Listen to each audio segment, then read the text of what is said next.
항상 시장은 무언가의 재료로 인해서 항상 오르락 내리락 하고 있어요. 그런데 개별 종목도 다들 마찬가지죠. 종목들도 똑같이 오르락 내리락 하듯이 지수도 시장도 어떠한 특정한 모멘텀이 있어야 움직임을 보이기 마련입니다.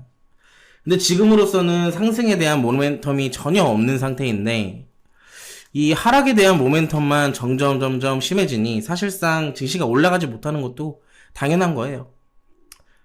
굉장히 슬픈 이야기죠. 그다지 많이 오른 것 같지도 않은데 최근에 약 1년 동안 여러분들 생각해 보시면은 이번 연도 1년 동안 올해 1월 있죠. 1월 동안 1월달부터 현재까지 2200포인트 선에서 2700포인트 선까지 코스피는 상대적으로 많이 올렸어요. 여러분들이 느끼셨을지 모르겠지만 굉장히 많이 올렸습니다. 어떻게 보면. 그리고 코스닥도 역시나 마찬가지예요. 코스닥도 660포인트 선에서 거의 950선까지 조금만 더 올라갔으면 1000포인트 선까지도 좀 노려볼만 했었던 시장이죠. 근데 좀 아쉽게도 시장이 결과론적으로만 본다면 아까랑 똑같아. 지금 결국에는 올라갈 이슈가 없는 거예요. 재료가 없어. 힘이. 무언가가 이 지수가 올라가기 위해서는 누군가가 종목들을 열심히 사고 시가총액 높은 애들이 열심히 올라가줘야 지수도 올라갑니다. 근데 시장에서는 이런저런 악재들만 가득하니 사람들이 투자를 하겠어요? 무서워가지고. 여러분들도 마찬가지일 겁니다. 여러분들도 악재가 있으면 좀 무섭잖아요. 선뜻 손 나가기도 그렇고. 지금 시장이 딱 그 상황인 거예요. 그러다 보니까 계속 눌리고 여기저기서 툭 건드리면은 좀 팔고 여기저기서 툭 건들면 또 사고 변동성이 심화되는 시장이 바로 요즘입니다. 근데 최근까지의 시장을 우리가 봤을 때는 항상 똑같았던 이유들이잖아요. 똑같았던 이유들입니다. 결국에는 가장 기본적인 베이스가 깔려있던 건 뭐였어요? 금리잖아요. 금리가 가장 중요했는데 이제 이 금리는 점점 시간이 지나면 지날수록 종결이 될 거예요. 뭐가 종결이 되느냐? 인상폭에 대한 종결이 되겠지. 시장이 이렇게까지 눌리는 건 결국엔 금리 인상 때문에 이렇게 내려간 건데 이제 올해가 마지막이 될지 아니면 뭐 당분간 조금 더 올라갈지는 사실상 크게 영향은 없어요. 어차피 이래나 저래나 이제 올라갈 만큼 올라갔고 사실상 이 이상 올리게 된다면은 이 금리 인상으로 경제가 또 무너지는 현상이 또 나오기 마련이기 때문에 사실상 금리도 적정 수준이 이제 거의 다 왔다. 올릴 수 있는 한계치가 거의 다 왔다인데 사실상 그 금리를 기본적으로 베이스를 깔고 나머지 기타적인 것들이 뭐가 있어요. 뭐 신용 문제도 역시나 있을 것이고 중국 경제 이것도 있을 것이고 뭐 미국 디폴트 뭐 이런 기타적인 중간중간 짜잘짜잘한 악재들이 계속 있었잖아요. 이번에도 마찬가지입니다. 이번에는 뭐가 있어요? 러시아와 우크라이나의 뒤를 잇는 이건 아직 끝나지도 않았어. 러우 사태는 끝나지도 않았잖아. 러우 사태의 뒤를 잇는 뭐가 돼요? 28 사태가 떴어요. 28 사태. 근데 여러분들이 28 사태를 좀 알고 계시던지는 모르겠어요. 이 이스라엘과 팔레스타인 굉장히 오랫동안 싸웠습니다. 알고 계신가요, 여러분들? 이스라엘과 팔레스타인 사실상 이번이 처음이 아니에요. 시장이 결국에 이렇게 눌리는 거는 이제 이 이스라엘과 팔레스타인이 또 싸우게 되면서 이렇게 증시가 눌리고 있는 건데 자 오늘은 여러분들께 이거는 이제 여러분들이 앞으로 주식 투자를 하시면서 그리고 경제 활동을 하시면서 이건 꼭 알아두시는 게 좋을 것 같아서 제가 참 자료를 좀 만들어 왔습니다. 이런저런 자료를 좀 만들어 왔어요. 자 오늘은 뭐 특별한 거 없이 그냥 이런 여러분들이 경제적인 부분에서 이런 일도 있었구나. 왜 갑자기 이렇게 싸우는 걸까? 라고 생각하시는 분들이 있기 때문에 간단하게 교육차 해드리도록 하겠습니다. 준비되셨나요? 자, 오늘은 오랜만에 교육을 좀 해보려고 해요. 자, 중동의 오래된 앙숙이죠. 중동의 오래된 앙숙이야. 이스라엘과 팔레스타인인데 이번에도 역시나 이스라엘과 팔레스타인이 또 싸웁니다. 이 이스라엘과 팔레스타인이 싸운 이유는 뭐가 있냐면 결국에 땅의 문제도 있지만 궁극적인 부분에 원초적인 부분으로 돌아가자면 결국엔 종교적인 문제가 가장 강해요. 이 이스라엘은 유대교를 믿는 유대인들이 살고 있고 이 팔레스타인은 이슬람교를 믿고 있는 아랍인들이 살고 있어요. 둘 간의 사이에서 전쟁이 일어난 건데 이들은 왜 갑자기 싸울까요? 왜 갑자기? 근데 여러분들이 아셔야 되는 거는 사실상 이번이 아닙니다. 이번이 처음이 아니야. 언제부터? 75년째 갈등을 지속하고 있습니다. 대략적으로 지금으로 돌아가면 1930년? 1940년대부터겠네요. 1940년, 50년대부터 계속 싸우고 있어요. 자, 이 거대한 땅덩어리 안에서, 이 거대한 이스라엘이라는 땅덩어리 안에서 이 팔레스타인이라는 국가가 이렇게 살고 있는 거야, 껴서.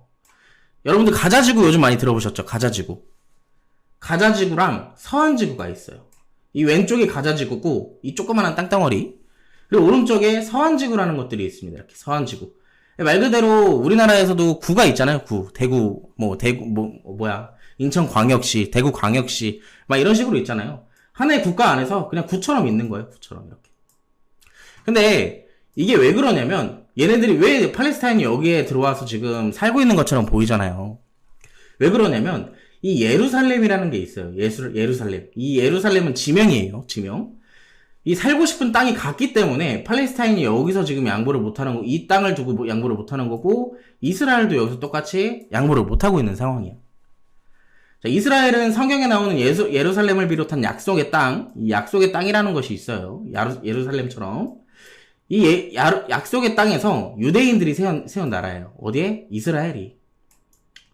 이스라엘이 세운 나라가 여기에 있습니다. 여기. 그런데 여기에 원래부터 팔레스타인이 털을 잡고 살았어요. 왜? 예루살렘은 유대교나 이슬람교 안에서 굉장히 중요하게 통하는 지명이기 때문에 둘이 이 지역을 갖고 살고 있는 겁니다. 그럼 이렇게 사이좋게 지내면 되지. 왜 땅 두고 75년째 살고 있냐? 그러니까 결국에는 문제예요. 결국은 문제예요. 자, 두 번째 페이지를 보겠습니다. 자, 전쟁 발발. 참고로 여러분들 이번에 이 이스라엘과 팔레스타인은 75년째 갈등 중이고 만약에 이번에 뭐 확전이 되지는 않으면 좋겠지만 예를 들어서 여기서 확전이 된다고 하더라도 그게 제 5차까지 가게 됩니다. 지금까지 약 75년 동안 대략적으로 4번의 중동전쟁이 일어났었어요. 4번의 중동전쟁이. 그건 알고 있어야 돼요, 여러분. 4번의 중동전쟁이 일어났었습니다. 자, 전쟁 발발. 이번에죠. 이번에 일어난 건데, 싸움의 시작은 팔레스타인이 공격을 했어요. 팔레스타인이 먼저 선빵을 쳤어. 이 팔레스타인 무장단체, 하마스라는 것이, 이 팔레스타인의 무장단체입니다. 무장단체인데, 지난 7일, 이제 10월 7일이겠죠. 10월 7일 새벽에 이스라엘을 기습 공격했어요. 로켓 약 2,500발, 인질 100명, 이렇게 잡아가고 막 미사일 쏘고 난리가 난 거야. 근데 이스라엘은 전혀 예측하지 못한 상황으로 피해가 심각하다고 해요. 갑자기 이 팔레스타인이 이렇게 기습 공격을 할 줄 몰랐던 거지. 대비를 하지 못했던 거예요. 그러다 보니까 갑작스러운 공격으로 어떻게 됐어요? 큰일 난 거지 뭐. 큰일 났어요. 근데 여기서 이스라엘이 가만히 있냐? 자, 팔레스타인이 먼저 선방을 때렸으니 이 이스라엘은 8일 이 첫 번째 일어난 게 7일이잖아요. 7일인데 8일에 전쟁을 공식적으로 선포를 합니다. 이 하마스 세력을 상대로 반격에 나선 건데 팔레스타인 거주지인 가자지구에 보복 공격을 하는 거예요. 보복 공격. 어디였어요, 아까? 자, 이 거대한 땅덩어리 가자지구. 여러분들 아마 가자지구 많이 들어봤을 겁니다. 이번에 2.8 사태 얘기가 나오면서. 이 가자지구는 말 그대로 팔레스타인이 거주하고 있는 구 중에 하나예요. 이 가자지구를 보복 공격을 한 거야, 이 지역에. 근데 아무리 생각해봐도 지금 결국에는 원초적인 문제로 돌아가다 보면은 결국에는 이스라엘과 팔레스타인은 긴 기간 동안 이 땅덩어리 하나를 두고 지속적으로 싸운 거잖아요. 근데 지금까지 4차 전쟁까지 일어났다고는 하지만 짜잘짜잘한 공격도 지금까지 있었겠지. 근데 엄청나게 큰 싸움이 벌어진 거는 오랜만인 거예요. 왜? 그래. 지금까지 조용했어. 지금까진 조용했던 거야. 가만히 있었다가 얘들이 갑자기 왜 이러지? 라고 했는데 여기엔 이유가 있습니다. 몇 가지 이유들이 있는데 이 네타냐후라는 총리가 재등장을 하게 돼요. 네타냐후 총리가.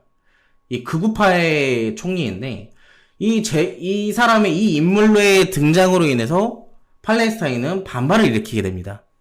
아니 이 총리가 대체 뭐길래 팔레스타인이 왜 갑자기 난리가 났을까? 자, 아래로 들어가면 15년 경력직이에요. 총리를 약 15년 동안이나 했어. 굉장히 오랫동안 했죠. 이 베냐민 네타냐후라는 풀 네임을 갖고 있는데, 이스라엘도 역시나 대통령이나 총리로 두 체제로 운영이 됩니다. 우리나라도 똑같죠? 우리나라도 대통령과 총리가 있듯이 이 나라에도 똑같이 대통령도 있고 총리도 있어요. 근데 갑자기 이 총리로 인해서 대통령이 바뀐 것도 아니고 이 총리가 등장했을 뿐인데 왜 이렇게 난리가 났을까?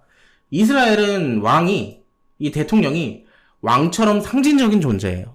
우리나라 윤석열 대통령님처럼 여러 가지 막 세일즈 외교를 하고 막 뭔가 정치적인 활동을 하는 게 아니라 총리가 정치적인 활동을 한다면은 대통령은 그냥 왕처럼 상징적인 겁니다.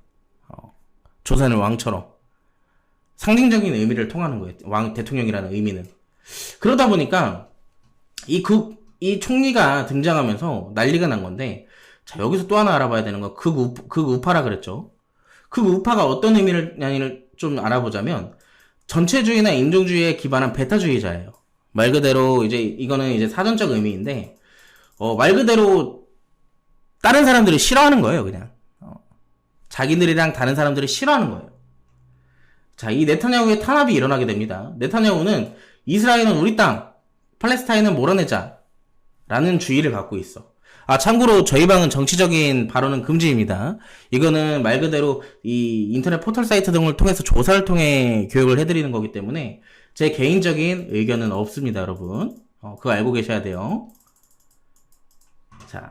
자, 이스라엘 땅을 나눠 쓰는 팔레스타인 주민, 차별적으로 공격을 하는 거예요. 차별을 하고 공격을 하는 거. 그리고 팔레스타인 지역의 유대인 마을도 늘리는 겁니다. 자, 이게 아까 전에 우리가 돌아가 보자면 원래라면 이제 팔레스타인이 이만한 땅을 두고 원래부터 살고 있었어요. 근데 이스라엘이 들어와서 여기에 나라를 세운 거야. 그 뒤에. 그러면 원래 이렇게 사이좋게 너네들이 들어왔으니까 살면 되는데 여기로 들어오게 되면 뭐가 있어요? 자, 둘이 어찌됐든 지금까지는 두 개의 국가가 서로 인정을 해주고 존중을 해줬다는 얘기잖아. 뭐 치고받고 싸우긴 했어도. 그런데 각자의 지역이 있는데도 불구하고 이스라엘은 팔레스타인 지역에 유대인 마을을 늘리게 됩니다. 유대인은 이제 아까 이스라엘은 유대인이라 유대교를 믿는 유대인들이라고 했죠. 근데 이 유대인 마을을 늘리는 거야. 이슬람교를 믿는 이 아랍인들 사이에서 아랍인들을 점점 죽이기 위해 유대인을 늘리게 됩니다. 근데 이뿐만이 아니에요. 자, 이 두 개의 나라는 종교가 굉장히 중요한 나라인데 팔레스타인 종교 성지에서도 갈등이 일어나게 돼요. 이 종교 성지 안에서도. 그럼 굉장히 서로 갈등이 많이 생기겠지. 막상 어떻게 보면은 나쁜 놈은 이 이스라엘의 이 네타냐후 총리 같지만 이 사람이 뭐 75년간 살진 않았을 거 아니에요. 지금까지 가진 총리들, 많은 사람들이 결국에는 어떠한 무언가의 정치를 했기 때문에 팔레스타인과 이스라엘이 지금까지 치고받게 됩니다. 그게 지금까지 이어져 온 거예요. 자, 여기까지는 이어졌어. 그래, 결국에는 네타냐후 총리가 이어져서 팔레스타인이 반발이 일어나게 된 건데, 자, 여기에서 이제 불을 붙이는 겁니다. 여기서. 이 하마스는 너희가 먼저 공격하고 차별하고 우리를 때렸다고 얘기를 해요. 자, 근데 이제 사실상 이 국제사회에서는 폭력이 정당화되진 않잖아요, 여러분들. 그래요, 안 그래요? 안 되죠. 여러분들, 제가 해드리는 교육, 여러분들이 그냥, 한쪽으로 듣고 한쪽으로 흘리고 그럴 수는 있는데, 이건 나중에도 지속적으로 또 이런 이슈가 나옵니다. 여러분들이 이런 사태를 공부를 안 하고 넘어가잖아요? 다음에 똑같이 그래요, 똑같이. 이런 역사가 생길 때마다 여러분들이 공부를 해야 다음에 대처를 하지. 그쵸? 그래도 잘 듣는 분들이 계시네요. 자, 국제사회는 무력 공격은 정당화할 수 없다면서 팔레스타인을 비판하기 시작해요. 이래나 저래나 뭐 이스라엘이 너네한테 뭘 어떻게 했든 말든 팔레스타인 이번에 너네들이 먼저 공격을 했잖아 라고 하면서 국제사회에서는 팔레스타인을 비판하기 시작합니다. 그런데 지금은 어찌됐든 네타냐후의 총리의 등장으로 인해서 팔레스타인이 반발을 일으키는 걸로 알았는데 지금은 다른 이유도 있다고 해요. 이건 이제 여러 경제분석가들이 얘기하는 부분인데 이건 좀 알아두셔야 돼요. 자, 최근 이스라엘은 그동안 사이가 나빴던 나라들과 화해를 하면서 중동에서 입지를 넓히고 있습니다. 이스라엘은 그동안 이제 여러 나라들이랑 사이가 좋지 않았어. 근데 이스라엘은 중동과 화해 중이라고 여기 써놨죠. 자, 미국과 자신들을 중심으로 중동의 평화 모드를 조성하고 있는 게 바로 이 이스라엘입니다. 이스라엘. 아, 우리 이제 중동 친하게 서로 지내자. 싸우지 말고 서로 좀 친하게 지내보자. 라고 얘기하면서 중동에서 이 미국과 함께 평화 모드를 조성하고 있는 거예요. 이거 이제 저기 누구야? 트럼프 대통령 때부터 있었던 중동 평화 정책의 일부거든요. 근데 이 팔레스타인과 친한 지금 얘기가 나오죠. 팔레스타인이랑 친한 사우디아라비아도 대화를 하는 거야. 여러분들 아마 이번에 28 전쟁 초기 부분에서 이런 얘기 많이 들어봤을 거예요. 이 사우디아라비아가 팔레스타인을 지지한다는 이슈 속에 어떻게 됐어요? 네옴시티 관련주들, 우크라 재건 관련주들 쭉 떨어졌죠. 자, 이런 이슈들도 있습니다. 팔레스타인과 친한 사우디아라비아까지 같이 손을 넓히면서 우리 같이 친하게 지내보자 얘기를 하는 거예요. 근데 여기서 동떨어진 건 누구야? 팔레스타인. 왜 우리는 빼? 자, 이제 두 번째 나옵니다. 팔레스타인이 방해를 했다라는 분석이 나오고 있는데 여기에 하마스가 이스라엘을 공격해서 분위기를 깨려 하고 있다고 하는 거예요. 지금 분석하는 부분으로는 이제 서로 중동에서 많은 나라들이 있는데 서로 악수하면서 친하게 지내면은 자기들만 낙동강 오래할 신세가 되는 거야. 자기들만. 팔레스타인만. 그러다 보니까 그 이 중동 평화 정책을 이루지 못하도록 방해를 하고 있다라고 하는 단편적인 부분도 있습니다. 사실 그게 맞는지는 그 의도가 뭐 어떤 게 맞는지 틀린지는 사실상 우리가 알진 못하죠. 하지만 이런 네타냐후 총리의 재등장과 지금 이런 이슈들이 지금 시장에서 부각이 되고 있다 정도로만 여러분들이 알고 계시면 될 것 같습니다. 자, 이제부터가 중요하죠. 여러분들 지금까지는 왜 싸우고 있는지 알겠죠? 이거 정말 여러분들이 알기 쉽게끔 쉽게 풀어온 거예요. 얘네들이 왜 싸우는 거다 결국에는 종교적인 문제가 가장 커요. 원초적인 문제로는 종교적인 문제, 땅 문제. 그게 75년째 이어지고 있다. 그런데 이번에는 핑계가 두 가지가 있어. 네타냐후 총리의 재등장과 두 번째는 이스라엘이 미국과 손을 잡고 중동에서 주인공이 되려 하고 있어. 중동에서 주인공이 되려 하고 있기 때문에 팔레스타인만 지금 사이가 좋지 않잖아요. 이스라엘이랑 원래. 그러다 보니까 자기들만 동떨어질까봐 방해를 하는 거야. 아이씨, 안 되겠다. 나만 왕따 될 순 없지. 다 같이 사이 안 좋게 만들어야겠다. 가 되는 거예요. 지금까지는. 두 가지의 선택지가 있어요. 지금 이 시나리오가 있어요. 자, 그래서 지금 어떻게 되어가고 있는지가 여러분들이 알고 있어야 되는 건데 이 중동평화구상안이라고 여러분들이 알고 계실 겁니다. 알고 계시는 분들도 있고 처음 들어보는 분들도 있을 거예요. 제가 근데 아까 그랬죠. 이거는 이제 트럼프 전 대통령이 있을 때부터 이제 추진되어 오던 정책인데 이 중동평화구상안의 주요 내용에는 뭐가 있냐? 일부 유대인 정착존을 이스라엘에 편입하겠다. 그리고 팔레스타인 지도부가 폭력을 포기하면 서안, 동예루살렘에 팔레스타인에게 제한된 자치권을 제공하겠다. 이게 결국에는 미국도 너네들이 화해하고 중동에 우리 미국이랑 같이 사이좋게 지나면 팔레스타인 너네들에게도 좋은 걸 해줄게 라고 얘기를 했던 거예요. 그러다 보니까 이런 내용들이 있었다라는 걸 여러분들이 알고 계시면 될 것 같고요. 자, 그런데 다른 나라 간의 대리전 혹은 제5차 중동전쟁이라는 게 지금 가시화가 되고 있죠. 왜? 자, 미국은 이스라엘과 친해요. 원래부터 이제 지금까지 우리가 알아봤던 중동 평화 정책의 두 개의 중점이잖아요. 미국과 이스라엘. 그러니까 원래 친해.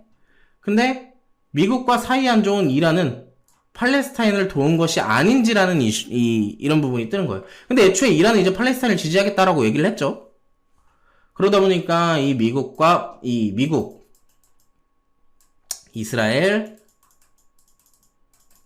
vs 뭐가 돼요? 팔레스타인, 이란. 이렇게 되는 거예요. 마치 우리나라랑 똑같아요. 우리 남한이랑 미국이랑 손을 잡고 있고 북한이랑 러시아랑 손을 잡고 있고 미국은 이스라엘 편. 미국은 이스라엘 지원에 나서기로 결정을 했습니다. 우크라랑 이스라엘을 본격적으로 지원하겠다라면서 140조인가요? 엄청나게 큰 돈을 지원하겠다라고 이번에 발표했죠. 근데 갈등이 커지면 이스라엘과 함께 중동 나라들을 잘 구슬이려던 중동 평화 프로젝트가 무너질 수 있어서 사실상 앞장서서 나서지는 못하고 있는 상황이에요. 결국에는 미국이 원하는 건 모든 중동의 나라들과 같이 화해를 하고 친해지는 건데, 지금 막상 이스라엘 편을 들게 되면 자기들도 처음에 팔레스타인을 어떻게든 좀 구해주려고 했지만 편가르기 싸움이 되는 거니까. 그러다 보니까 지금 미국은 이러지도 저러지도 못하고 있는 겁니다. 근데 자, 여기서 본다면은, 근데 그렇기 때문에 미국이 사실상 앞서서 나서지는 못하고 있어. 그렇기 때문에 다른 나라들은 지금 어떻게 하고 있어요? 이스라엘의 또 다른 앙숙, 레바논의 무장 세력 헤즈볼라도 이스라엘을 공격했다 라는 이슈 최근에 있었죠. 그렇기 때문에 지금 뭐가 되고 있어요? 이스라엘은 미국이 뒤에 있어도 뭐가 하질 못하고 있어. 미국이 이번에 어떻게든 화해를 해보려고 이번에 바이든이 방문까지 했는데 결과가 없었죠. 실패로 돌아갔다고 나왔죠. 그렇기 때문에 주말간 사실상 증시의 분위기도 어떻게 좋지 못할 것이라는 것은 사실상 유추를 해볼 수가 있었습니다. 근데 어찌됐든 이스라엘과 팔레스타인이 이렇게 싸우고 있는데, 이스라엘의 적은 팔레스타인이랑 또 같은 편이잖아요. 또 어떻게 보면 여기서 뭐가 있어요? 헤즈볼라도 끼게 됩니다. 헤즈볼라도. 자, 근데 여기에 추가적으로 팔레스타인과 친한 이란도 낄지가 관심인 거예요. 이란도. 자, 그렇다면 사실상 지금 이 팔레스타인의 지지 세력이 그리고 지원자들이 엄청나게 많아지겠죠. 그렇기 때문에 지금 사실상 미국이 이러지도 저러지도 못하고 있긴 하지만, 막상 여기에 본격적으로 가세를 하게 되면 정말로 제5차 중동전쟁이 벌어질 수도 있습니다. 그렇기 때문에 시장에선 지금 굉장히 조심스러워하고 있는 거고요. 이해가 되시나요, 여러분? 이해가 돼요? 그런데 여러분들, 미국은 뭐예요? 전 세계에서 1등 국가 아닙니까? 1위 국가 아니에요.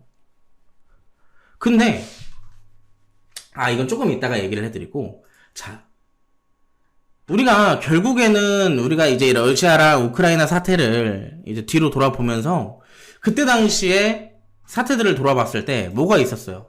자, 러시아랑 우크라이나랑 싸우면서 뭐가 오르기 시작했어요? 국제유가가 엄청나게 오르기 시작했죠.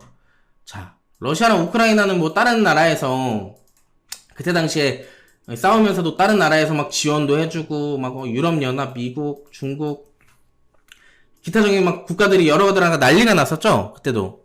그런데 본격적으로 뭔가 나온 거는 없습니다. 그때도 결국에 지금까지 마찬가지로 둘만의 싸움이에요. 아직도 지속되고 있는 둘만의 싸움. 근데 그때 당시에 뭐가 있었어요? 그때도 역시나 국제유가가 올랐었죠. 크게 급등했었잖아요. 아마 그때 당시에 막 기름값이 휘발유 값이 2,200원, 2,300원 막 크게 오른 데는 2,500원까지도, 그때 생각하면은 차에 기름도 넣기가 굉장히 아까웠던 시절입니다. 기억나시죠, 여러분? 지금이야 다시 내려와가지고 최근에 1,500원까지 갔다가 1,700원으로 다시 올라갔지만, 그때에 비교하면 지금은 굉장히 저렴해진 상황이에요. 참. 자, 이번에도 역시나 마찬가지로 이 이스라엘과 팔레스타인이 싸우게 되면서 국제유가가 크게 급등을 하고 있어요.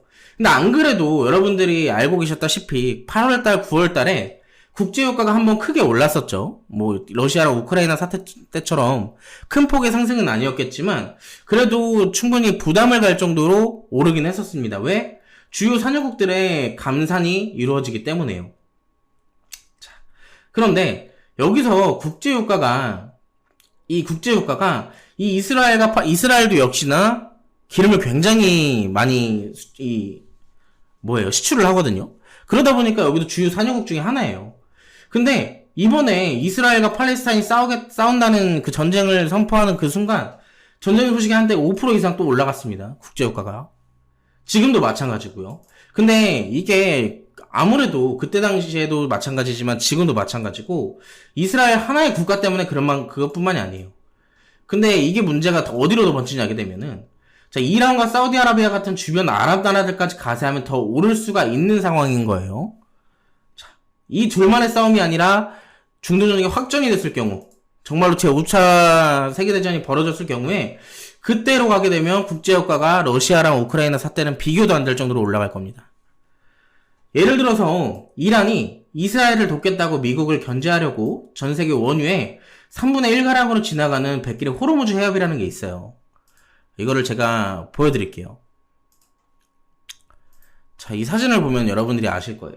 자, 이게 얼마나 중요한 사진이냐면, 자, 이스라엘은 여기 있습니다. 이스라엘과 팔레스타인은 여기 있어요. 근데 보면은 이 둘 간의 싸움을 하다가 확전이 돼가지고 여기서 막 이란 오고 사우디아라비아 오고 둘이 난리가 나요. 그렇게 되면 뭐가 되겠어요? 이 호르무즈 해협이 여기거든요, 여기. 이 호르무즈 해협이 여기에요, 여기. 이거. 지금 보면 여기 주요 산유국들에 나오는 기름이 다 이 백기를 통해서 나오거든요. 이 백기를 통해서 나옵니다. 근데 이 백기를 막아봐. 어떻게 되겠어요? 완전히 다 막지는 못할 테지만 기존보다는 확실하게 속도가 뜸해지겠죠. 나오는 게. 그렇게 되면은 사실상 기존에 100만이 나왔다라고 친다면은 저기가 막히는 순간 20에서 30으로 낮춰지게 될 겁니다. 그럼 기름은 안 그래도 100만이 필요한데 점점 줄여지면 어떻게 되겠어요? 기름값이 천정부지로 치솟겠죠. 그렇기 때문에 지금 이 이스라엘과 팔레스타인 전쟁이 확전이 되지 않기를 기대해야 돼요. 기도를 해야 되는 겁니다.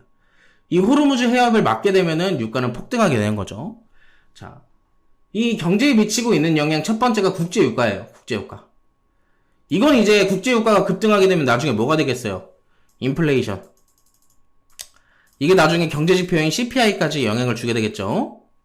그럼 이게 자연스럽게 경제지표에도 영향을 주게 되면서 금리에까지 영향을 주게 될 겁니다. 타고 굉장히 복잡하죠. 근데 이것뿐만이 아니에요. 국제유가만 그럼 다행이지. 근데 우리가 지금 실질적으로 주식시장에 힘을 못 쓰는 이유가 이겁니다. 자, 전쟁으로 전 세계 금융시장이 불안해지면서 주식이나 해외, 돈 대신 자연스럽게 안전자산이 뭘 원해요? 금, 달러, 미국 국채. 안전자산을 원해, 안전자산을. 누가 지금 주식을 원해요? 안전한 거 원하지. 그래서 금값 지금 올라간다고 얘기를 하고 있고, 우리가 지금 엘컴텍 들어가 있는 금값, 금 관련주, 그래서 들어가 있는 겁니다.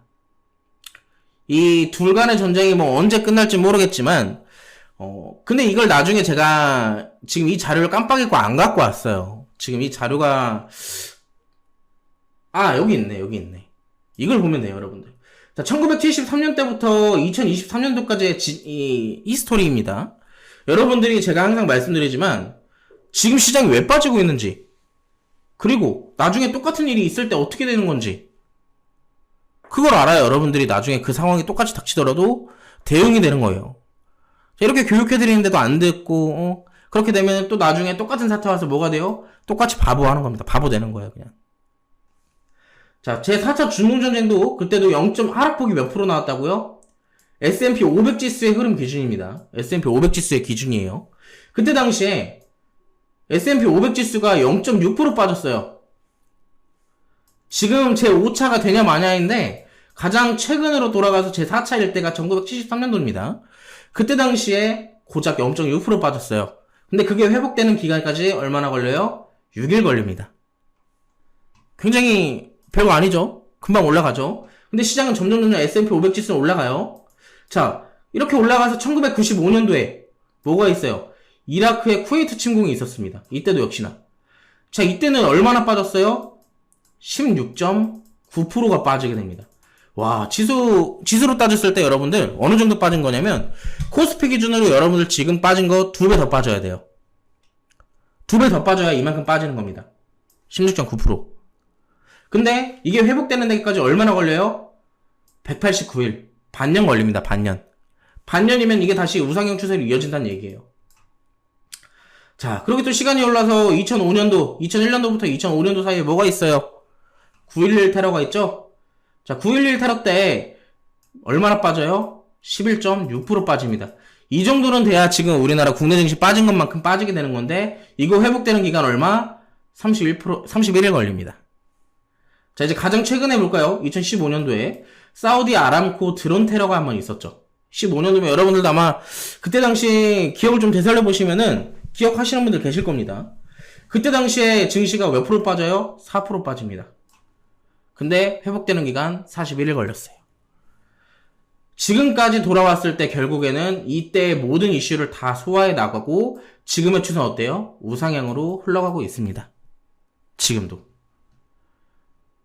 여러분들이 알고 계셔야 되는 거는 우리가 지금 겪고 있는 부분은 이런 부분들이에요. 단지 살짝 충격받아서 내려가고 있는 구간들. 근데 막상 우리가 개인 투자자들이고 이 증시를 정확하게 분석을 하지 못했기 때문에 사실상 견디기 어려운 것도 맞아. 자, 이거 누가 어떻게 견뎌요, 여러분들이? 지금 내 계좌만 보더라도 마이너스 30%, 40% 떨어져 있는데. 그래요, 안 그래요, 여러분? 이번에 다들 지수 좀 빠지면서 계좌 손실률 얼마나 빠졌어요? 한 마이너스 20% 정도 빠지시지 않았나요? 평범하게 빠졌어 봐야 한 마이너스 20% 정도 빠졌을 거고, 진짜로 많이 빠진 분들이 한 마이너스 30% 정도까지도 하락이 나왔을 겁니다. 근데 이것도 마찬가지로 그때 당시처럼 똑같아요. 마이너스 17%. 지금 증시 2배 빠져야 된다 그랬죠. 근데 그거 회복되는 거 반년이면 됩니다. 지금도 마찬가지. 지금 생각해보면 얼마나 빠졌을 것 같아요. 지금 막상 생각해보면은 그렇게 많이 안 빠졌어요. 이때로 보면은. 자, 다시 돌아가서. 그렇기 때문에 이때도 지금까지 이걸 설명을 해드리는 이유가 뭐냐면은, 자, 전쟁이나 뭔가 테러가 일어나게 된다면 사람들은 뭘 원해요? 주식을 팔아요. 주식을 팔고 안전자산인 걸 원한단 말입니다. 그래서 지금 주식시장도 힘을 못 쓰는 거예요. 왜? 뭔가 불안한데? 제5차 중동전쟁이 일어나는 거 아니야? 일단 주식 정리하자. 라고 해서 주식을 팔고 금을 사니까 어떻게 돼요? 주식은 떨어지고 금이 올라가는 거죠. 이해가 되나요, 여러분? 자, 결과론적인 것만 얘기를 하자면 증시는 어떻게든 다시 제자리로 돌아온다. 지금은 단지 우리가 겪고 있는 건 이러한 눌림들이다. 아직까지는 괜찮은 상황이에요. 아직까지는. 유난하게 국내 증시가 좀 민감하게 반응을 하는 모습이지만 이 우스갯소리로 여러분 지금 전쟁 중에 이스라엘보다 우리나라 증시가 더 빠졌다는 얘기도 있어요. 그런 얘기도 해요. 웃긴 얘기로. 근데 그동안의 학습 효과로 인해서 여타 국가들의 증시가 안정되면서 함께 반등할 가능성이 있습니다. 여기서 좀 알아둬야 되는 거는 이제 뭐가 있냐면 여러분들 최근에 뭐 영풍재지 이슈도 있고 이 키움증권에 대해서 신용 관련된 미수 관련된 이슈들도 한 번씩 들어보셨을 거예요. 이게 학습 효과가 얼마나 위대하냐면요. 이제 개인 투자자들도 개미들도 똑똑해지는 시대입니다. 스마트한 투자를 하기 시작했어요. 원래 기준이라면 증시가 올라갈 때 바닥을 잡고 올라가는 도중에 신용을 쓰게 되거든요. 자, 개인들이 신용을 쓰는 구간은 이때예요. 이때 이렇게 올라갈 때. 그런데 이게 한 2, 3년 정도 똑똑해진 투자자들이 많아지다 보니까 뭐가 되냐면 이때 안 사. 이제 이때 간혹 사는 사람들이 있긴 한데 아직까지 있는데 언제 사냐면 이때 사요. 이때 바닥일 때. 이제 바닥이겠지 하면서 아래에서 삽니다. 그러면 세력들은 말 그대로 이 증시를 누군가가 끌고 가는 수급 주체들이 있다고 한다면은 그 수급 주체들은 여러분들을 달가워하겠어요? 안 달 거예요. 여러분들은 어떻게든 떼어놓고 가고 싶어 합니다. 그러다가 이렇게 올라가는 척 하면서 더 빼는 거예요. 그럼 어떻게 돼요? 안 그래도 기다린 기간이 있는데 여기서 더 빼버리니 손절도 못하겠고 그쵸? 그러니까 여러분들이 뭐 이거는 현금으로 하나 신용으로 하나 똑같은 매한가지 상황인 겁니다. 그동안 기다린 게 있어서 조금만 더 올라갔으면 됐는데 막상 이거를 후들겨 패버리니 얼마나 지치겠어. 이 신용 아래에서 쓴 신용 개미 투자자들은 못 버티고 나락을 가는 거예요, 이제. 아래에서. 근데 이게 지금까지는 유난하게 민감하게 반응하는 모습들이 이런 부분들로 인해서 그런 거예요. 아직까지 시장이 계속 빠지는데도 불구하고 신용이 많이 남아있거든. 이 신용 쓴 개미들을 데리고 가고 싶어 하지 않는 사람들이 있기 때문에 이걸 어떻게든 떨어뜨리고 싶어 해요, 지금. 그래서 지금 증시는 더 빼는 겁니다. 다 떨어질 때까지. 그래서 더 빠지는 경향도 있어요. 다만 전쟁이 커지면 국제 유가가 오르게 되고 에너지 가격이 함께 오르기 때문에 자연스럽게 물가도 올라가게 되고요. 그러면 환율이 올라 달러까지 비싸지게 되면 물건을 수입할 때 더 많은 원화가 필요해서 물가가 더 올라갈 수 있습니다. 악순환인 거예요. 악순환. 이 물가, 환율이 점점 올라가게 되면 주식은 점점 줄어들게 되겠죠. 더 떨어지게 되겠죠. 환율이 더 비싸지니까 환율에 투자해야지. 누가 달러 사야지. 누가 이 주식 사겠어요. 근데 그렇게까지 가지 않을 확률이 지금까지는 남아있기 때문에 그나마 지금 우리가 좀 기대를 해볼 수 있는 것들은 신용입니다. 신용장고.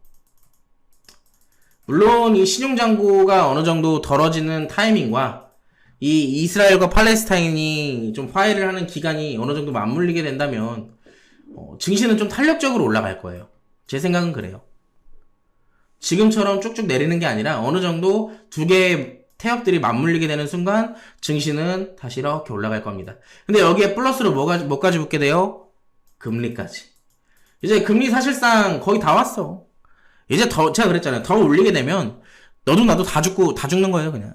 그렇기 때문에 올리는 데는 한계치가 있습니다. 그래서 물론 고금리가 장기화된다는 이슈가 있지만 사실상 더 오르지만 않으면 돼. 어찌됐든 기간적인 부분만 소요된다면 금리는 떨어진다는 얘기잖아요. 그렇기 때문에 기본적인 베이스 자체는 금리 인하에 대해 깔리게 될 겁니다. 그러면 세계의 악재들이 해결됐을 때 어떻게 되겠어요?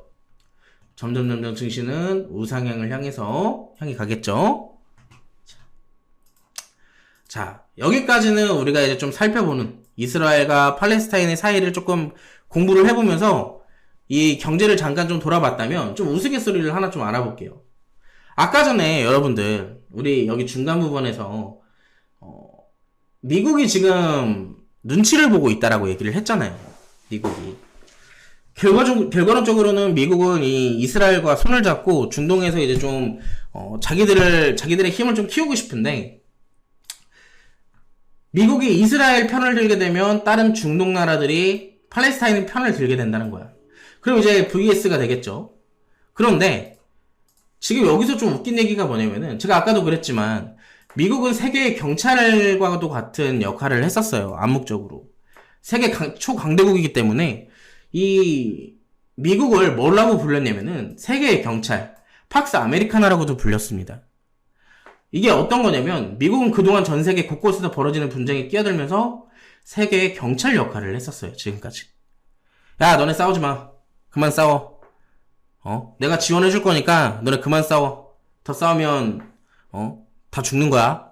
이런 식으로 이제 다 체포해 간다. 이런 식으로 이제 중재하는 세계의 경찰과도 같은 역할을 했습니다. 근데 최근에서야 이 이스라엘과 팔레스타인의 전쟁을 기점으로 미국의 힘이 점점 떨어지고 있다라고 세계는 인식을 하고 있어요. 왜? 이빨 빠진 호랑이가 되어가는 것을 체감하고 있는 거지. 일단 첫 번째로 그렇게 생각할 수밖에 없는 게 초롱님 오랜만이에요. 반갑습니다. 그렇게 생각할 수밖에 없는 게 지금 뭐가 있어? 이스라엘과 팔레스타인이 싸우는데 거기에 중재를 제대로 못하고 있잖아요. 이번에 가서 뭐 했어? 면박당하고 돌아왔잖아, 미국으로. 바이든 대통령이. 자, 첫 번째로 그게 있었고요. 두 번째로는 중국이 쭉쭉 성장을 하게 되면서 미국을 위협하고 있습니다. 중국이 최근에 급격하게 성장을 좀 약간 내부적인 정책은 조금 약한 모습도 보였고 내부 민심을 조금 약간 휑휑하게 만들었지만 중국의 성장률은 무시할 수 없습니다. 중국이 쭉쭉 성장을 하면서 지금 미국을 위협하고 있어요. 그런데 트럼프 전 대통령이 이 재임 기간 동안 뭘 했어요? 아메리카 퍼스트를 외치면서 국제정치에서 슬슬 발을 빼기 시작합니다. 아, 너네 이제 우리 이거 잘 안 할 거야. 우리 분쟁 안 껴들어. 중재 안 할 거야. 슬슬 너네가 알아서 해. 슬슬 빼기 시작했죠. 그러면서 두 번째로는 나몰라라를 한 거예요. 처음으로. 그런데 여기서 안 그래도 좋지 않은데 2년 전에 저 때문이라고요? 왜 증시가 저 때문에 빠지는 거죠?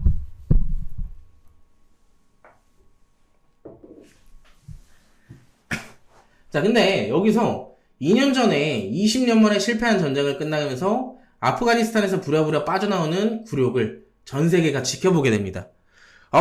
미국 얘네들이 왜 이러지? 왜 이렇게 힘이 약한 모습이지? 가 아니라 정말로 약했던 거야. 자, 그거를 이제 전 세계가 지켜본 거지.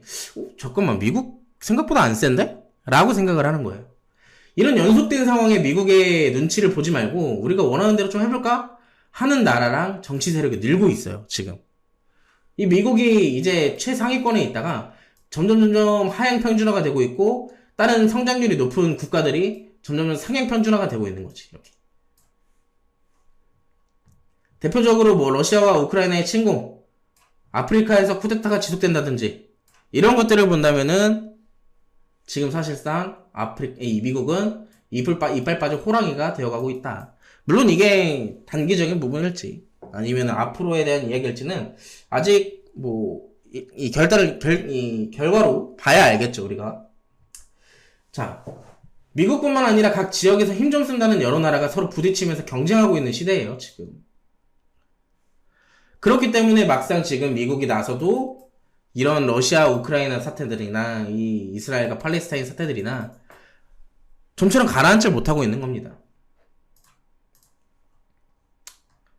자, 그렇기 때문에 지금 일단 현재까지의 상황은 일단은 우리가 기대를 해볼 수 있는 부분은 확전이 되지 않기를 바라야 되고, 그리고 결과론적으로는 이제 이 미국과 이스라엘의 중동 평화 정책을 통해서 여러 가지 기타적인 경제 성장을 좀 이룩할 수 있을 만한 그런 뭔가 이슈가 나오게 된다면 앞으로의 증시는 점점 올라갈 겁니다. 근데 정말로 만에 하나 이 확전이 됐을 경우에 우리나라도 그 피해를 피해가지는 못할 것이다 라는 이런 여러 가지 분석들이 좀 나오고는 있어요.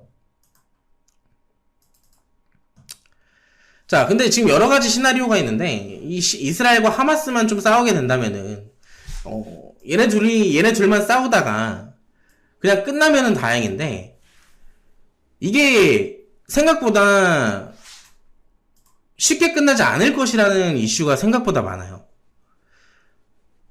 이번엔 또 휴전 가능성이 좀 적다는 분석들이 나와. 근데 이걸 좀 알아둬야 되는 게 어떤 거냐면은, 제가 아까도 그랬지만 이 이스라엘과 팔레스타인의 전쟁이 75년째 유지 중이에요. 지금 제5차가 일어나기 약간 서막이라고 좀 얘기를 할 수 있을지 모르겠지만, 이 서막이라고 표현을 한다면은 지금 이제서야 한 2주? 3주 정도 지난 거예요. 그동안 4차가 언제 일어났어? 4차가 아까 봤을 때 1970년대부터 50년 뒤에 일어난 겁니다, 지금. 그러면은 굉장히 그 50년이란 기간 동안 묵혀놨던 걸 풀어야 되잖아. 여러분들도 친구들이랑 싸우면 어때요? 그거 좀 화해 빨리 하면 좋겠지만, 화해 안 하면 오랫동안 끌고 가죠. 그래요, 안 그래요, 여러분? 친구들이랑 싸우면.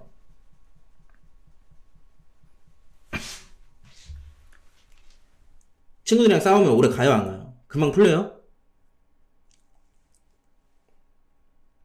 우리나라도 지금 남한, 북한 지금 몇 년째 싸우고 있어. 우리나라도 70년째 지금 싸우고 있잖아요. 근데 이번에도 역시나 그동안 묵혀놨던 기간이 길기 때문에 쉽게 풀리지는 않을 거라는 좀 약간 가능성이 제기되고 있어요. 근데 이게 알아주셔야 되는 게, 러시아랑 우크라이나 사태도 오래 가면 오래 갈수록 굉장히 세계 경제에 좋지 않았죠. 이스라엘과 하마스도 마찬가지입니다. 이스라엘과 하마스도 싸우게 되면 오래 가면 오래 갈수록 세계 경제에 큰 타격을 주게 돼요. 자, 근데 그냥 그래, 결국에 오래 가도 괜찮아, 둘만 싸워, 그러면 상관없는데, 여기에 이제 다른 나라들까지 끼게 되면은 난리가 나는 거지. 첫 번째로 이제 이스라엘과 하마스, 그리고 플러스 아랍인데, 근데 여러분들 아까 전에 제가 초반에 교육을 해드릴 때 좀 기억하시는 분도 있을 겁니다. 이스라엘은 원래 중동 지역 국가들이랑 사이가 좋지 않았어요, 원래. 이스라엘은 원래 중동 국가들이랑 친한 국가들이 별로 없어. 근데 여기 팔레스타인이랑 싸워봐요. 이 팔레스타인이 믿고 있는 이 이슬람 국가들이 엄청나게 많거든요. 근데 이 이슬람 국가들이 팔레스타인을 지원을 하는 거야. 아까 전에 헤즈볼라, 레바논 있죠. 레바논 국가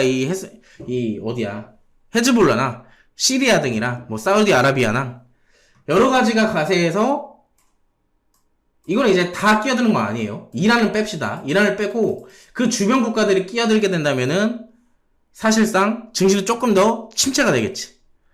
이스라엘이 지상군을 이끌고 가자지구를 공격하게 되면은 주변 국가까지 전쟁에 끼어들 가능성이 있어요. 아직까지 가자지구를 이제 공격을 하지는 않고 있는데, 본격적으로 공격을 가세하게 됐을 경우에 주변 국가들은 같이 전쟁에 끼어들게 될 겁니다.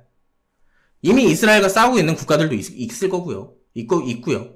근데 여러분들이 알아주셔야 되는 게 아까 전에 이 주변 국가들 중동에서 본격적인 전쟁이 일어나게 되면 뭐가 안 좋아진다 그랬어요. 아까 전에 호르무즈 해협 이 국제 오일이 지나다니는 가장 중요한 해협이 있다 그랬죠. 이게 막히게 될 겁니다. 그럼 이때부터 이제 국제유가는 천정부지를 일단 1차적으로 치솟기 시작하는 거지. 안 그래도 올라가고 있는데 러시아 우크라이나 사태는 비교도 안 될 정도로 올라갈 겁니다. 근데 여기에서 자 우리가 알아본 건 이스라엘과 팔레스타인 주변 국가들이 이렇게 싸우는 거야. 여기까지는 그래 어떻게 좀 참아볼 수는 있을 것 같아. 여기까지는 좀 금값도 천정부지로 치솟겠죠. 근데 이제부터가 진짜예요. 자, 이스라엘 플러스 미국, 팔레스타인 플러스 이란, 이 거대 초강국들이 붙게 돼요. 자, 이제 본격적으로 VS가 되겠죠. 이건 이제 최악의 시나리오인데 이거는 이제 전 세계적으로도 바라지 않는 거예요. 진짜 이 러시아랑 우크라이나 사태랑 비교도 안 될 정도로 증시가 침체에 빠지게 될 겁니다. 대혼란의 소용돌이에 갇힐 가능성이 굉장히 커요. 우크라이나 전쟁 이후로 여러분들 그거 기억하시는지 모르겠는데 우크라이나 전쟁 이후로 경제가 좀 급격하게 안 좋아졌습니다. 근데 물가 상승이 그때 당시에 우크라이나 전쟁 이후에 물가가 상승이 시작됐죠. 대혼란의 이 소용돌이의 가능성에 갇히게 되는데 자 우크라이나 전쟁 이후로 물가가 급격하게 상승을 했어요.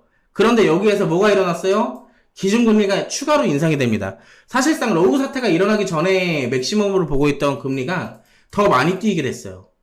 왜? 국제유가가 급등을 했기 때문에 그때 당시에도. 자 근데 아까 전에 우리가 경제를 좀 공부를 했을 때 여러분들 이거 그랬잖아. 우리가 국제유가 이때 당시에 얘기를 했을 때 국제유가가 올라가게 되면 어떻게 돼요? 국제유가도 국제유가지만 환율이 올라 달러까지 비싸지만 물건을 수입할 때 더 많은 원화가 필요해서 물가가 더 올라갈 수 있다라고도 얘기를 했었죠. 이번에도 마찬가지예요. 이번에도 만약에 이렇게까지 둘이 싸우게 된다면은 러시아랑 우크라이나 사태 곱하기 한 5배 정도 되는 악재가 돌고 도는 겁니다. 그때는. 그리고 추가적으로 이제 여기에 대한 배경에는 오일 쇼크가 오겠죠. 오일 쇼크가 오는 겁니다. 자, 이란이 참전하게 되면 국제유가가 배럴당 150달러까지도 올라갈 수도 있다라고 얘기를 해요. 러시아랑 우크라이나 사태 기준으로 아마 100달러 부근에서 왔다 갔다 했었던 걸로 기억을 하는데 100달러 조금 안 되게 올라갔었나요, 아마? 볼까요? 자, 이게 이제 우리가 같이 보는 거는 국제유가 크루드 오일을 기준으로 볼 거예요. 130불까지 올라갔었네요. 130불까지. 현재 기준으로요. 근데 이게 저 고점을 뚫고 150달러까지 올라가는 거지. 쉽게 얘기해서 휘발유 가격 있죠, 여러분들. 자동차에 넣는 휘발유 가격이 그때 많이 올라갔을 때 기준으로 2,500원으로 가정을 둔다면요. 150달러까지 오르게 되면 3,000원까지도 열어둬야 돼요. 정말로 걸어 다녀야 됩니다, 그때는. 기름 넣는 게 아무리 돈 많은 사람들도 그때는 기름 넣는 것도 진짜 아까워할 거예요. 그냥 운전하면서 500원짜리를 계속 바닥에 떨어뜨리고 운전하는 겁니다. 굉장히 비싸지겠죠. 자, 이란은 주요 산유국 중에 하나예요. 특히나 세계 원유를 수송하는 배가 드나드는 길, 아까 우리 계속 공부했던 호르무즈 해협 있죠. 이 호르무즈 해협을 꽉 쥐고 있는 게 바로 이란입니다. 근데 이란이 이거를 꽉 쥐고 안 놔주게 된다면은 원유가 제때 도착하지 못할 가능성이 커지게 되면서 어떻게 되겠어요? 자연스럽게 석유로 만드는 물건과 원재재 가격도 올라가게 되겠죠. 자, 근데 여러분들이 이제 우리가 알아보는 거는 1번 미국과 이스라엘과 팔레스타인만 싸웠을 때, 그리고 두 번째 이스라엘과 팔레스타인 플러스 주변 아랍국들, 그리고 세 번째 이제 본격적으로 미국과 이란이 참전하는 시나리오를 예상을 했는데 만약에 3번까지 가게 됐을 경우에 안 그래도 1, 2번도 국내 타격이 클 거예요. 한국에도. 그런데 3번까지 갔을 경우에 정말로 크게 일어날 수 있는 몇 가지의 경제적인 부분을 좀 살펴보자면요. 먼저 아파트 분양가가 본격적으로 급등을 하기 시작합니다. 아파트 분양가. 안 그래도 최근에서야 좀 약간 부동산 가격이 조금씩 줄어들고 있는 추세인데, 이게 다시 올라갈 수도 있어요. 왜? 건설 자재 가격이 올라갔잖아. 아까 석유로 뭘 만든다 그랬어요, 석유로. 여러 가지를 만든다 그랬죠? 근데 여기에서 건설 자재도 만듭니다, 석유로. 그러면은 건설 자재가 비싸지면 뭐가 되겠어요? 아파트 분양값이 올라가겠죠? 그쵸? 지금도 비싸요. 저도 집 없습니다. 아우, 집값이 워낙 비싸죠. 자, 건설 자재의 가격이 올라가게 되면서 공사비가 더 많이 들 수도 있어요. 이미 한 차례 우크라이나 전쟁으로 인해서 아파트 분양가가 한 차례 뛰었었습니다. 근데 저희가 아까 전에 말씀드렸던 건 뭐예요? 우크라이나랑 러시아랑 싸우는 건 비교도 안 될 정도로 더 크게 올라갈 것이다 라고 얘기를 하죠. 그리고 이 아파트 분양값도 분양값이지만 반도체 공장에도 타격을 주게 됩니다. 반도체에도. 우리나라의 주 수출 품목 반도체, 우리나라의 먹거리죠. 우리나라를 먹여 살리는 이 상품인데, 이스라엘에는 인텔 공장이 있어요. 이스라엘에 인텔 공장이 있는데, 이 여기서 만드는 중앙처리장치 CPU가 이 삼성전자와 SK 하이닉스의 반도체를 지원을 합니다. 그런데 만약에 이 인텔이 이 이스라엘에 있는 인텔 공장이 멈추게 됐을 경우에 우리 기업의 반도체도 함께 팔리지 않을 수도 있다라는 우려가 나오고 있어요. 그러다 보니까 여러 가지 국제유가도 국제유가지만 부동산도 부동산이고 반도체도 반도체고 우리나라에도 굉장히 큰 타격을 주게 되겠죠. 자, 여러 가지 지금 상황을 본다면 사실상 전쟁을 일어나지 않게 기대를 해야 돼요. 지금으로서는. 이래나 저래나 증시를 위해서도. 그런데 지금 일단은 우리가 할 수 있는 거는 기다려보는 것밖에 없습니다. 바이든도 가서 빠꾸를 먹었기 때문에. 둘이 좀 화해해주기를 바라면서. 참고로 증시를 조금 얘기를 들어주자면, 사실상 지금까지 제가 증시를 좀 얘기를 해드렸잖아요. 이 이스라엘과 팔레스타인의 얘기를 들어드리면서 국내 증시도 얘기를 좀 해드렸는데, 사실상 지금 증시는 많이 빠졌습니다. 빠질 만큼 많이 빠졌어요. 그게 팩트입니다. 많이 빠졌기 때문에 반등에 대해서 기대를 해봐야 돼. 반등에 대해서. 근데 지금 이렇게 증시가 빠지는 건 결론적으로는 뭐가 있다? 신용장고다. 신용장고. 신용장고가 지금 가장 큰 이슈예요. 화두되는 겁니다. 내부적인 문제로는요. 근데 아까도 그랬듯 신용장고 해결되고 그 이스라엘 팔레스타인 화해하고 금리 이제 고금리가 장기화되든 뭐든 추가 인상만 없다면 그 세 가지의 태엽이 맞물리게 되면 어떻게 되겠어요? 점진적인 우상향 다시 가겠죠? 그리고 아까 뭐라 그랬어요, 제가? 증시가 지금까지 조용하지만 않았어요. 증시가 지금까지만 조용한 게 아니다. 항상 오르락 내리락 하고 있고 그때마다 큼직한 이슈들은 항상 있었다. 그런데 시간이 걸릴 뿐 결국에는 우상향 추세가 이어지고 있다. 지금 여러분들이 내 계좌에 갖고 있는 종목들이 신용으로 무리해서 매매를 한 게 아니라면 사실상 기다리면 돼요.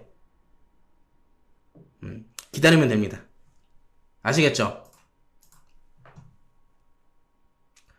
원래 오늘 좀 시간 좀 남으면 여러분들 오늘 제가 드렸던 보유 종목들 한 번씩 체크를 조금 해드리려고 했는데 이 교육이 생각보다 시간을 좀 오래 잡아먹었어요. 거의 한 1시간 가까이 교육을 한 것 같은데 그쵸?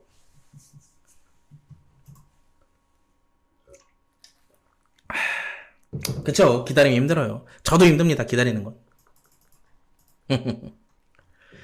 근데 기다려야 되는 게 맞다.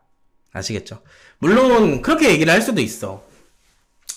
자, 2020년도 그때 당시에 막 지수가 엄청 올라갔다가 이렇게 내려오게 되면서 이때 당시에 물려있던 사람들 지금 3년을 기다렸는데 또 기다려라 라고 할 수도 있어요. 그런데 여러분들이 알아두셔야 되는 게 여러분들이 이때 당시에 샀던 주식과 지금 여러분들이 갖고 있는 주식은 많이 다를 겁니다. 왜? 여러분들도 학습을 했기 때문에 이때 당시에는 여러분들이 초보분들이 굉장히 많았을 거야. 누가 올라간다고 부추기면서 사라 그래가지고 샀던 종목들 이건 안 올라가요. 이때 당시에 여러분들 누군가가 막 올라갈 거다 해가지고 샀던 종목들 안 올라가요. 대다수가. 이거 올라가려면 진짜 다음 세대까지 물려주시면 되는 거고 적어도 여러분들이 최근에서야 샀던 종목들, 이때에 샀던 것들 있죠? 이건 올라와요. 적어도. 자, 근데 기다림이 항상 문제지.